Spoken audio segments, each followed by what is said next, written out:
Good morning. I'm Glyza Marie Mirabano. Kindly introduce yourself, please. Good morning, everyone. I am Cristana Jade Tadena from BSc Sciences 2A. So these are the following questions. First is, what difficulties do you encounter in your science major subjects, such as physics and chemistry, as a non-STEM strand student? So, as a non-STEM student, is lisod gid kay siya to cope up with all the subjects good or major subjects sa sciences. But if papilion gid ko unsay mas lisod, I'll choose physics good. Kay mo gid ang hates na ako since junior high school pa gid.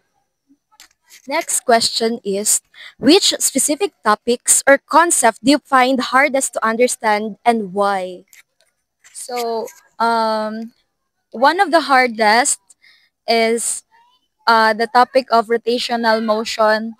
Isa sa factor ato is katong time is wala magud si sir ato among physics instructor and naglisod mi kay ang ST ra ang sa amo ato nag-teach and makaingon ko nga dili pa kayo siya understandable gid sa ako ato nga time labi na kay lisod pud to siya nga topic.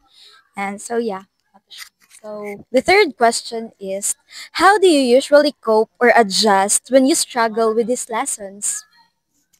So, para to cope with those lessons or that lesson na akong gikalistan is mutap gid ko sa ako ang mga friends labi na kay katong mga STEM graduates gid kay sila man gid ang murag nanay prior nga knowledge gid before ato. So aside from tapping them kay mag-seek pud ko og mga YouTube nga videos para mas ma-understand pud gid nako siya.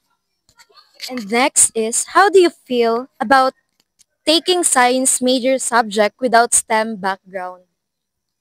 So, before when I was in senior high school, by the way, I am an arts and design graduate, and back then feeling na ko kay although I love arts but I feel like wala pit ako kabalo sa akong padulngan, and karon na ako sa science major kay murag kabalo na bitaw ko asa ko padulo, and I find it beautiful to know where I belong.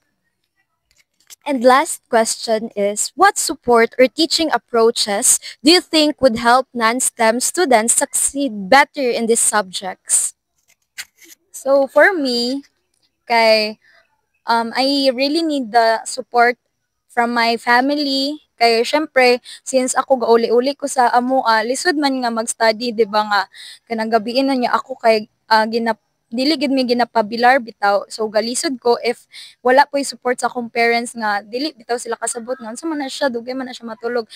Yes, ga-support sila sa ko, ga-extend sila sa time sa akong pag-study. And aside from that, na po support sa ako ang friends.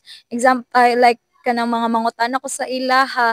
Although kapuyan matagtubag no pag naay mangutana sa to, pero ganahan kay ko kay dili bitaw sila kapuyon. Gataas ilang pasensya sa ako Labi na kay kabalo sila nga non-STEM gid ko gikan. And also sa teaching approaches is ganahan kay ko sa teaching approach ni Ma'am Bukayong wherein ga teach siya og 3D gyud, and sa lab ang gusto siya namo siya, so ga teach siya sa 3D vector, and aside from that gatudlo siya mga simplest nga methods para mas madali gyud siya understand po. Well, thank you for that, Miss Tadena. And that's all for today's question and answer portion.